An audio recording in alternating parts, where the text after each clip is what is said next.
Et bonjour à toutes et à tous, on se retrouve aujourd'hui pour la vidéo des lectures du mois de mars. Ça y est, c'est parti. Je suis triste parce qu'il ne me reste plus que 4 mangas à lire, donc niveau prochain haul du mois, il n'y aura pas beaucoup de mangas sûrement, voire même pas du tout en fonction de si j'ai la motivation ou pas. Après, faut pas oublier que le 30 avril, c'est mon anniversaire, donc j'en aurai sûrement pour le mois de mai, donc faut que je vois ce que je vais, parce que du coup ils sont là. Et du coup, j'ai plus beaucoup de livres à lire, parce que tout rentre dans le... J'ai un plateau où du coup j'avais que mes romans en mode pile à lire et je voulais qu'il y ait aussi les mangas, sauf que j'en avais trop, ça rentrait pas, et maintenant ça rentre. Donc je suis contente et en même temps ça me stresse parce que je me dis, plus je vais avancer, moins je vais avoir de livres à lire. Bon, comme d'habitude, je vais commencer par les mangas et je vais commencer par les quelques suites que j'ai lues. J'ai donc lu le tome 8 de La Gameuse et son chat, et c'est le dernier tome, donc je pourrais pas trop en dire grand chose, à part que c'était vraiment trop bien, et que j'ai failli lâcher une petite larme à la fin quand même, j'ai eu un petit coup de pression. Mais voilà, trop bien, trop mignon, pour ceux qui s'intéressent, pour les jeunes, ou juste pour les gens qui aiment les chats, c'est beaucoup trop bien. Il y a encore le prix dessus. On suit du coup une jeune femme, qui s'appelle, comment elle s'appelle, Kozakura, qui elle travaille, voilà, c'est elle. Elle travaille, elle rentre, elle joue aux jeux vidéo. Et un jour, son patron lui ramène un petit chat en mode il est dehors, je ne peux pas le garder. Et elle le prend en fait. Et elle finit par en adopter un deuxième du coup. Et c'est trop mignon. Voilà. C'est-à-dire qu'elle connaît rien au chat, donc elle voit vraiment ça comme un personnage de jeu vidéo qui XP. Très mignon, j'ai adoré. Autre suite que j'ai lu, c'est du coup les deux tomes de Haikyuu qui me restaient, donc le tome 24 et le tome 25. C'est le début du coup de la saison 4. Et je voulais acheter la suite ce week-end à une convention, sauf que il n'y avait pas la suite à la convention. Donc bon je vois. Faut que je la commande ou que j'attende. Mais voilà, je suis très contente. Au niveau des nouveautés slash nouvelles séries que j'ai lues, pourquoi slash parce que j'ai lu les 6 premiers tomes de Demon Slayer que j'avais dans ma palle qui traînait depuis un moment. Donc voilà, c'est pas une nouveauté, hein, c'est pas un nouveau manga, mais c'est pour moi une nouveauté dans ma collection. Ça m'a fait hyper plaisir de retourner dans cet univers, parce que du coup moi je j'achetais pas les mangas, je suivais en animé. Mais la suite met tellement de temps à sortir que je me suis dit je vais acheter les mangas. Et j'avais acheté du coup les 6 premiers tomes, dont les 4 premiers en occasion. Et au final, la suite de l'anime va sortir et voilà, j'ai acheté un peu ça pour rien du coup, puisque je suis même pas rendue à la suite de l'anime qui me manque. Mais très contente. Genre en vrai, ça me fait grave plaisir de redécouvrir. Ça m'a replongé dans. Parce que du coup, Demon Slayer, c'est un des mangas que je suis depuis le plus longtemps. Et petite émotion quand même. Nouveauté que j'ai lue à l'image de Mona Lisa. J'ai adoré, il faut que j'achète la suite. On est dans un univers un petit peu différent du nôtre, c'est-à-dire que quand tu nais, tu es ni homme ni femme, et à tes 12 ans, naturellement, ton corps va soit pencher vers l'un, soit pencher vers l'autre. Et on suit un des personnages qui s'appelle Inazé. Inazé, il a 18 ans, et Inazé, il a toujours pas fait de transition. Il est toujours pas devenu homme ou femme, et en fait il a aucun taux d'hormones, ou alors très très très très faible dans les deux genres. Et ça va être déclenché, ça va se changer, parce que ses deux meilleurs amis, qui sont un garçon et une fille, vont lui déclarer ses sentiments. Le garçon disant « deviens une fille pour moi » ou « je vais faire une fille de toi », et la fille disant « deviens un garçon ». Et du coup, il se retrouve, ses deux meilleurs amis sont amoureux de lui, de elle. Et c'est un peu compliqué, quoi, parce que lui, c'était vraiment juste des amis. Et ça le convenait très bien. Et toute sa vie est chamboulée, parce que du coup, ses hormones changent, et il se demande si c'est pas à cause de ça. Il le dit à ses amis, et ses amis, clairement, ils se disent, celui qui gagne, c'est-à-dire que s'il devient une fille, il sort avec le garçon. S'il devient un garçon, il sort avec la fille. Celui qui gagne, tu sors avec, quoi. C'est une preuve d'amour, en gros.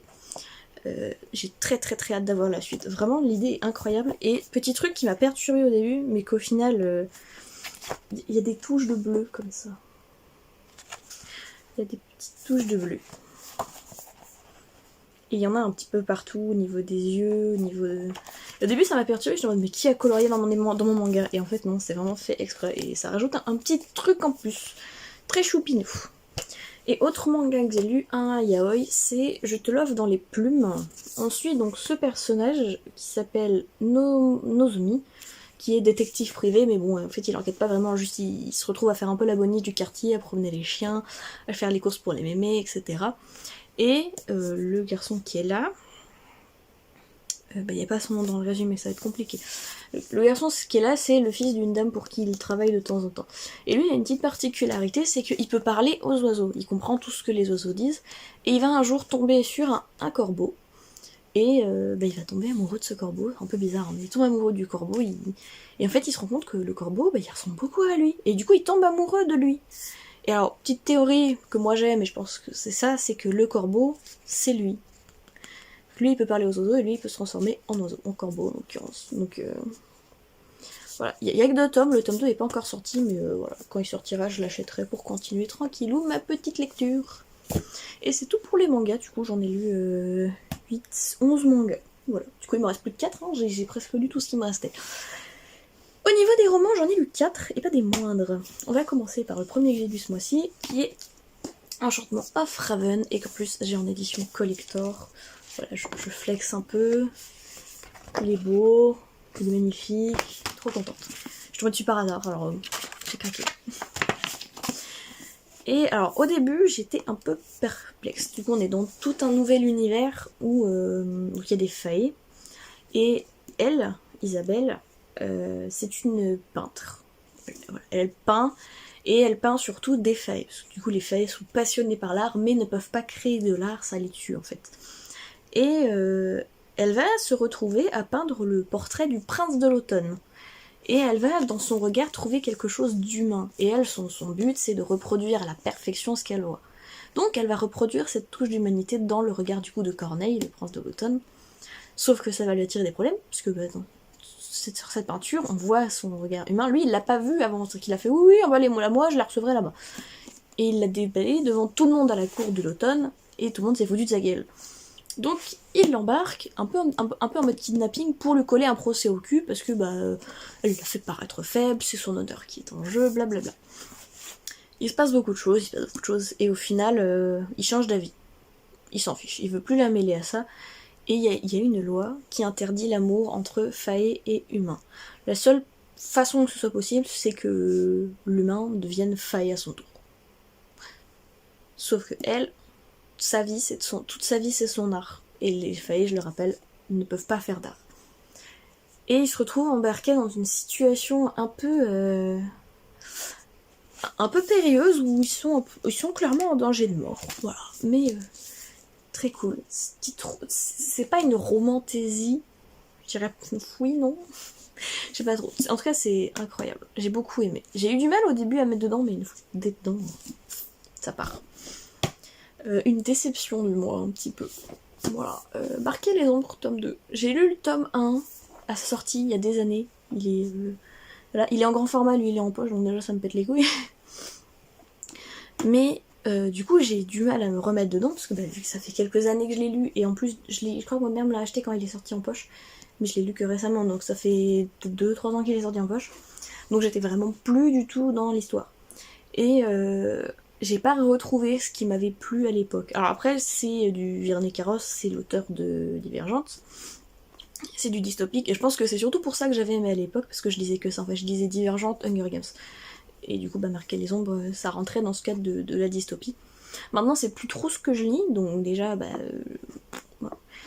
Et j'avais quasiment tout oublié. Genre, on parlait de personnages, j'étais en mode ah oui, c'est la sœur de machin, mais je sais plus comment elle est morte, par exemple.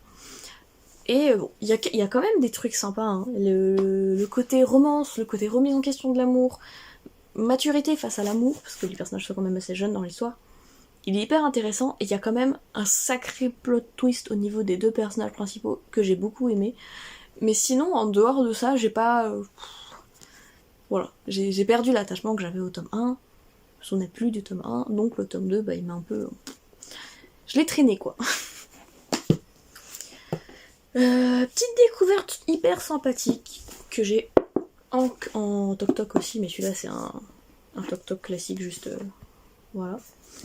C'est The Sky Blues de Robbie Couch chez De Saxus. Super sympathique. On suit un personnage, donc Sky Baker, qui est gay.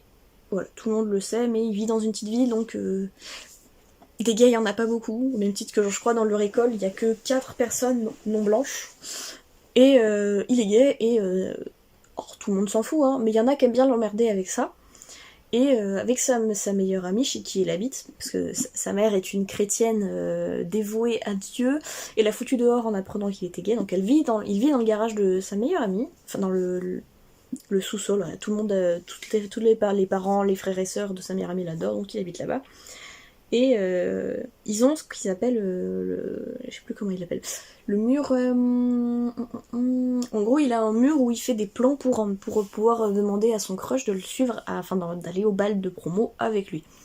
Sauf que, un jour, ce mur est pris en photo, à son insu du coup, et il va y avoir une photo de lui et de son crush qui va également tourner sous le titre de « Tiens, le terroriste, il est aussi PD », puisque du coup son crush est... arabe, je crois. En tout cas, il est pas blanc, c'est une personne non blanche. Et lui il se dit, ça y est, c'est foutu, j'ai foutu la vie du mec en l'air, parce que bah, du coup tout le monde sait que c'est mon crush, qu'il y a un gay qui est amoureux de lui, OMG. Et pendant une semaine, il se morfond chez lui. Et au moment il fait, mais pourquoi j'ai honte? Pourquoi c'est à moi d'avoir honte parce que je suis gay? Et en fait, il va retourner dans son lycée une semaine après, et il va se rendre compte que tout le monde le soutient. Juste... Et il sait très bien qui est le petit con qui a fait ça. Il faut juste avoir les preuves et en être sûr quand même, parce que bah, comment il aurait pu rentrer chez lui? Et en fait, il a pas tout fait de ce seul, mais... sachant que... ouais, c'est sympa. Genre vraiment, la morale de... Mais c'est pas à moi de m'empêcher de vivre parce que ce que je suis dérange les autres. Dans le cadre où en tout cas il est gay, hein. C'est pas comme si t'avais tué quelqu'un, là oui c'est dérangeant pour les gens, parce que c'est une atteinte à la vie des gens. Mais quand t'es gay, ça atteint à la vie de personne. Le mec en face de toi ne va pas mourir parce que tu lui dis que t'es gay. Donc pourquoi devrait-il faire attention à comment il marche? Parce que c'est ça, hein, il faisait vraiment attention à ne pas marcher trop comme un gay, à ne pas se tenir trop comme un gay, à pas avoir l'air trop gay quand il parle, parce que sinon, le casse-cou lui faisait des remarques. Et il fait, mais nique-toi, je fais ce que je veux en fait. Et la fin est trop choupie. Voilà, très sympa. Et il est pas long, il fait 328 pages, vraiment pas long, et c'est écrit quand même assez gros, donc ça se lit bien. Voilà. Et dernier livre que j'ai lu, Les Sœurs Holo. Je l'avais acheté à sa sortie, parce que tout le monde en parlait sur le BookTok, et à juste titre, incroyable. Trop bien. On suit 3 sœurs, donc les sœurs Holo, et on suit plus particulièrement du coup le point de vue d'Iris, la plus jeune. Et en fait les sœurs Holo, toutes les 3, quand Iris avait 7 ans, donc 10 ans avant le roman, elles ont toutes les 3 disparu. C'est-à-dire que c'était le nouvel an, leurs parents se sont embrassés à minuit, et le temps qu'ils s'embrassent, les 3 gamines ont disparu. Comme ça, disparues dans le monde. Et elles sont réapparues au même endroit 1 mois plus tard, ne se souvenant de rien de ce qui s'était passé. Alors il s'est passé beaucoup de choses suite à ça, c'est-à-dire que le père était persuadé que c'était pas ses filles, c'était des monstres qui avaient pris la place de ses filles, et il s'en est même suicidé. Et quelques années après, du coup, quand la grande sœur Gray avait 17 ans, il y a eu beaucoup d'altercations avec leur mère, et Gray est partie, quelques mois plus tard, Vivi, l'autre sœur d'Iris, est partie. Du coup, Iris vit toute seule avec sa mère au moment des faits. Et dans leur village, tout le monde sait qui elle est. Tout le monde sait que qui est Gray Holo, qui est Vivi Holo et qui est... j'ai encore mangé son prénom. Iris Holo. Parce que du coup, Gray est devenue... toutes les 3, en fait, quand elles étaient brunes aux yeux bleus, et quand elles sont revenues, elles avaient donc les yeux noirs, et elles avaient les cheveux blancs. Leurs cheveux sont devenus blancs. Et ça, les médecins l'ont expliqué en disant, oui, mais c'est du stress, c'est une réaction post-traumatique, ça arrive. C'est vrai, hein, ça arrive vraiment. Mais le père ne voulait pas y croire, il s'est suicidé. Et au moment des faits, au moment de l'histoire, Gray, la plus grande des sœurs, celle qui est du coup devenue elle est mannequin, elle fait des parfums, enfin elle est hyper connue, elle disparaît. Elle disparaît, pareil, sans laisser de traces, comme 10 ans plus tôt. Et ces 2 sœurs vont donc se remettre à sa recherche, à plonger dans ce qui s'est passé du coup 10 ans plus tôt, parce que c'est la même chose qui se passe en fait, et à découvrir qui elles sont réellement.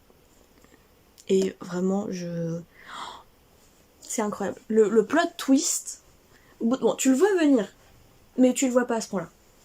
Tu vois quand elles font des hypothèses, tu te dis, ah mais oui, mais c'est sûr c'est ça. Et oui, c'est ça, mais ça va plus loin que juste ça. C'est incroyable. Je l'ai dévoré en 2 jours, je suis restée levée jusqu'à 1h du matin, peut-être pour le finir, tellement j'étais à fond et que je voulais connaître le mot fin de l'histoire. Mais voilà, les sœurs Holo, incroyable. Et du coup c'est tout pour ces lectures du mois, c'est déjà pas mal. Mais voilà, j'ai plus trop de mangas à lire. Il va falloir que j'avance déjà sur les romans surtout. Ça va surtout être du roman, je pense, à la prochaine update.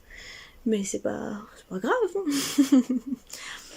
Bon voilà, et sur ce, c'est sur ça qu'on va se laisser. J'ai pas grand chose d'autre à dire. Qu'est-ce que vous avez lu ce mois-ci? Est-ce qu'on a eu des lectures en commun? Est-ce que vous avez des lectures à me conseiller? Qu'est-ce que vous avez lu? Comme d'habitude, quoi.